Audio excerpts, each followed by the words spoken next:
శ్రీ మహాగణాధిపతయే నమః, శ్రీమాత్రే నమః. మాచిరాజు భక్తి ప్రేక్షకులందరికీ నమస్కారం. ఈనాటి దినఫలం కార్యక్రమంలో ముందుగా నేటి పంచాంగ వివరాలు పరిశీలిద్దాం.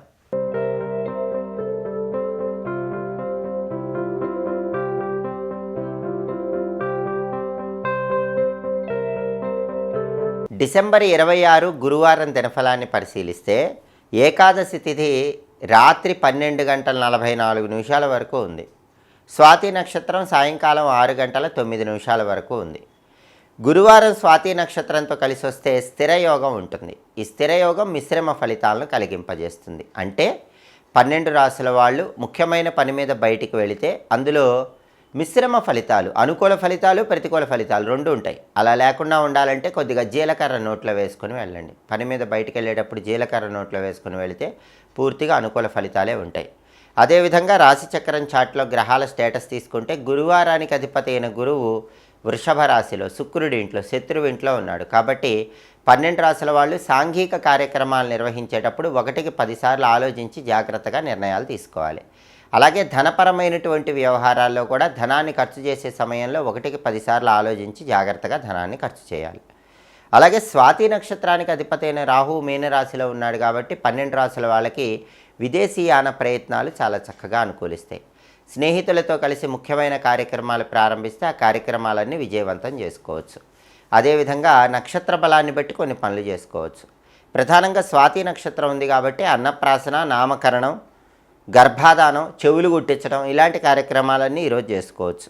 అక్షరాభ్యాసం చేసుకోవచ్చు. కొత్త విద్యలు నేర్చుకోవటానికి, కొత్త విద్యలు ప్రారంభించడానికి కూడా స్వాతి నక్షత్రం అనుకూలిస్తుంది. కంప్యూటర్ కోర్సులు నేర్చుకోవటానికి కూడా స్వాతి నక్షత్రం మంచిది. కొత్తగా కొన్న వాహనాలు మొదటిసారి ఉపయోగించుకోవటానికి స్వాతి నక్షత్రం అనుకూలిస్తుంది. అలాగే సర్జరీలు చేయటానికి, చేయించుకోవటానికి స్వాతి నక్షత్రం మంచిది. వైద్యపరమైనటువంటి విషయాలను గురించి తెలుసుకోవటానికి కూడా స్వాతి నక్షత్రం అనుకూలిస్తుంది. ఔషధ సేవలకు కూడా అనుకూలం. అలాగే నూతన వ్యాపారాలు ప్రారంభించడానికి కూడా స్వాతి నక్షత్రం అనుకూలిస్తుంది. స్వాతి నక్షత్ర బలాన్ని బట్టి పనులన్నీ చేసుకోవచ్చు. అలాగే ఈనాటి దినఫలం కార్యక్రమంలో ద్వాదశ రాశుల వాళ్ళ రాశి ఫలితాలు ఎలా ఉన్నాయో ఇప్పుడు మనం పరిశీలిద్దాం. ముందుగా మేషరాశి. మేషరాశి వాళ్ళకి ఈరోజు కుటుంబ కలహాలు ఏర్పడే సూచనలు ఉన్నాయి. తస్మాత్ జాగ్రత్త. కుటుంబ సభ్యులతో మాట్లాడేటప్పుడు గొడవలు రాకుండా జాగ్రత్తగా ఆలోచించి మాట్లాడే ప్రయత్నం చేయండి. అలాగే కొన్ని వ్యవహారాల్లో మనోవిచారం ఉంటుంది, దాన్ని అధిగమించే ప్రయత్నం చేయాలి. తదుపరి వృషభ రాశి. వృషభ రాశి వాళ్ళకి ఈరోజు ప్రధానంగా ప్రతి పనిలో కూడా అనుకూల ఫలితాలే కనిపిస్తున్నాయి. వ్యతిరేక ఫలితాలు ఏవీ లేవు. ఆర్థిక వ్యవహారాల్లో సానుకూల ఫలితాలు కనిపిస్తున్నాయి. ఆరోగ్య సమస్యలకు పరిష్కారం కనిపిస్తుంది. కుటుంబ వ్యవహారాల్లో కూడా చక్కటి సానుకూల వాతావరణం చోటు చేసుకుంటుంది. అంటే చాలా వరకు వృషభ రాశి వాళ్ళకి ఈరోజు అన్ని వ్యవహారాల్లో కూడా అనుకూల ఫలితాలు పొందడానికి ఆస్కారం ఎక్కువగా ఉంది. తదుపరి మిథున రాశి. మిథున రాశి వాళ్ళకి ఈరోజు ప్రధానంగా అయాచిత ధనలాభం కలిగే సూచనలు ఎక్కువగా ఉన్నాయి. అంటే మీరు ఎలాంటి ప్రయత్నం చేయకుండానే ఏదో ఒక విధంగా ధనం కలిసి వచ్చేటటువంటి సూచనలు ఎక్కువగా ఉన్నాయి. కాబట్టి ధనపరంగా అద్భుతమైన శుభ ఫలితాలు అందిపుచ్చుకోవడానికి మిథున రాశి వాళ్ళకి బలం ఎక్కువగా ఉంది. తదుపరి కర్కాటక రాశి. కర్కాటక రాశి వాళ్ళకి ఈరోజు ప్రధానంగా బంధుమిత్రులతో విరోధాలు ఏర్పడే సూచనలు ఎక్కువగా ఉన్నాయి. కాబట్టి బంధువులతో కానీ మిత్రులతో కానీ మాట్లాడేటప్పుడు గొడవలు రాకుండా జాగ్రత్తగా ఆలోచించి మాట్లాడే ప్రయత్నం చేయటం మంచిది. అలాగే ప్రతి పనిలో కూడా అభివృద్ధిని సాధించడానికి చేసే ప్రయత్నాల్లో అవరోధాలు ఏర్పడుతూ ఉంటాయి. మనోధైర్యంతో ఆ అవరోధాలు అధిగమించే ప్రయత్నం చేయటం మంచిది. తదుపరి సింహరాశి.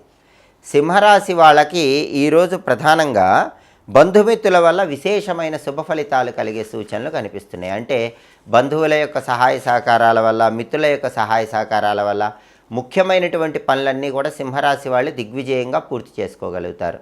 తదుపరి కన్యారాశి. కన్యారాశి వాళ్ళకి ఈరోజు కుటుంబ పరంగా మంచి పురోభివృద్ధి ఏర్పడుతుంది. కుటుంబ జీవితం ఆనందదాయకంగా ఉంటుంది.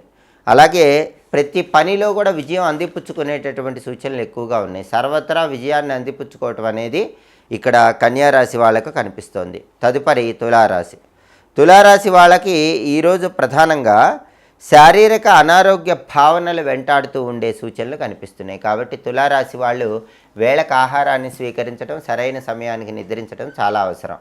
ఆరోగ్యం పట్ల ప్రత్యేకమైన శ్రద్ధ తీసుకోవాలి. అలాగే కష్టాలు అనేవి అనేక రూపాల్లో వచ్చినప్పటికీ తులారాశి వాళ్ళు మనోధైర్యంతో, ఆత్మవిశ్వాసంతో ఈరోజు వాటి నుంచి బయటపడే ప్రయత్నం చేస్తే అంతిమంగా విజయాలు అందిపుచ్చుకోగలుగుతారు. తదుపరి వృశ్చిక రాశి. వృశ్చిక రాశి వాళ్ళకి ఈరోజు ప్రధానంగా వృత్తి ఉద్యోగ వ్యాపార రంగాల్లో మంచి పురోభివృద్ధి సాధించే యోగం కనిపిస్తోంది. ఉద్యోగ రంగంలో కానీ వ్యాపార రంగంలో కానీ అత్యున్నత స్థాయికి ఎదగటానికి చేసే ప్రయత్నాలన్నీ కూడా వృశ్చిక రాశి వాళ్ళకి అనుకూలిస్తాయి. అంటే కెరీర్ ఆస్పెక్ట్లో వృశ్చిక రాశి వాళ్ళకి ఈరోజు అద్భుతమైన ఫలితాలు కనిపిస్తున్నాయి. తదుపరి ధనుస్సు రాశి. ధనుస్సు రాశి వాళ్ళకి ఈరోజు ప్రధానంగా ప్రతి పనిలో కూడా మంచి పురోభివృద్ధి ఏర్పడుతుంది. అనుకున్న పనులు అనుకున్నట్లు పూర్తి చేసుకోగలుగుతారు. ప్రతి పనిలో సంతోషం ఉంటుంది, కార్యజయం ఉంటుంది. తదుపరి మకర రాశి. మకర రాశి వాళ్ళకి ఈరోజు గృహ నిర్మాణానికి సంబంధించినటువంటి పనులు ఆగిపోయే సూచనలు కనిపిస్తున్నాయి. కాబట్టి గృహ నిర్మాణానికి సంబంధించినటువంటి వ్యవహారాల్లో కొంత ఆలస్యం వచ్చినప్పటికీ మనోధైర్యంతో ముందడుగు వేసే ప్రయత్నం చేయాలి. ఇంటికి సంబంధించి ఎలాంటి వ్యవహారాల్లో అయినా సహనంగా వ్యవహరించడం మకర రాశి వాళ్ళకి ఈరోజు చాలా అవసరం. తదుపరి కుంభరాశి. కుంభరాశి వాళ్ళకి ఈరోజు ప్రధానంగా నరదిష్టి అనేటటువంటిది ఎక్కువగా ఉంటుంది. ఎదుటి వాళ్ళ ఏడుపు మీ మీద ఎక్కువ ప్రభావాన్ని కలిగింపజేస్తుంది. వెల్లుల్లిపై రెబ్బ దగ్గర ఉంచుకొని ప్రయాణాలు చేసుకోండి. అలాగే అనుకూలతలు అనేవి ప్రతి పనిలో తగ్గుతూ ఉంటాయి. కానీ మొక్కువని ఆత్మవిశ్వాసంతో ముందడుగు వేయటం ద్వారా ప్రతికూల పరిస్థితులు సైతం అనుకూల పరిస్థితులుగా మార్చుకోగలుగుతారు. కార్యాల్లో విజయాన్ని అందిపుచ్చుకోగలుగుతారు. తదుపరి మీనరాశి. మీనరాశి వాళ్ళకి ఈరోజు సంతానం వల్ల మంచి అత్యున్నత స్థాయికి ఎదగటానికి అవకాశాలు ఎక్కువగా ఉన్నాయి. మీ సంతానానికి పేరు ప్రతిష్టలు లభించడం, దానివల్ల మీరు జీవితంలో ఉన్నత స్థాయికి ఎదగటానికి చేసే ప్రయత్నాలు చక్కగా అనుకూలిస్తాయి. మీకు కీర్తి ప్రతిష్టలు వచ్చే యోగం కూడా మీ పిల్లల వల్ల మీనరాశి వాళ్ళకి ఈరోజు కనిపిస్తుంది. 12 రాశుల వాళ్ళు అనుకున్న పనులు అనుకున్నట్లు దిగ్విజయంగా పూర్తి కావాలంటే ఈరోజుకు ఒక ప్రత్యేకత ఉంది. అదే సఫల ఏకాదశి. ఈ సఫల ఏకాదశి సందర్భంగా విష్ణుమూర్తికి సంబంధించిన ఓం నమో భగవతే విష్ణవే అనే మంత్రాన్ని 21 సార్లు చదువుకొని పని మీద బయటికి వెళ్ళాలి. ఓం నమో భగవతే విష్ణవే ఈ మంత్రం 21 సార్లు చదువుకొని వెళితే సఫల ఏకాదశి సందర్భంగా కెరీర్ ఆస్పెక్ట్లో చాలా అద్భుతమైన ఫలితాలు పొందుతారు. వృత్తి ఉద్యోగ వ్యాపార రంగాల్లో అద్భుతంగా రాణించడానికి ఓం నమో భగవతే విష్ణవే అనే మంత్రం ఈరోజు విశేషంగా సహకరిస్తుంది. అలాగే ప్రధానంగా గురువారం కాబట్టి ఉదయం 6 నుంచి 7 మధ్యలో, మధ్యాహ్నం 1 నుంచి 2 మధ్యలో, రాత్రి 8 నుంచి 9 మధ్యలో గురుహోర ఉంటుంది.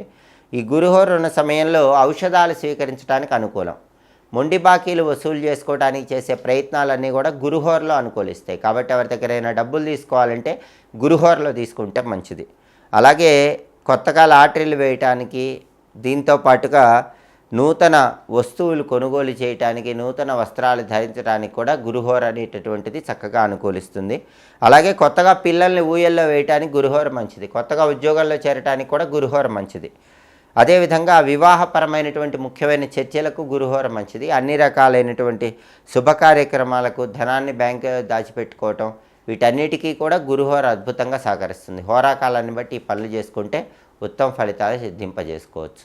ఇవి ఈనాటి దినఫలం కార్యక్రమంలో ముఖ్యమైన అంశాలు. మళ్ళీ తదుపరి దినఫలం కార్యక్రమంలో తిరిగి కలుసుకుందాం.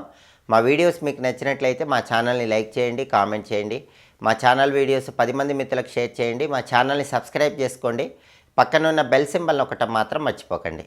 సర్వే జనాః సుఖినో భవంతు. స్వస్తి.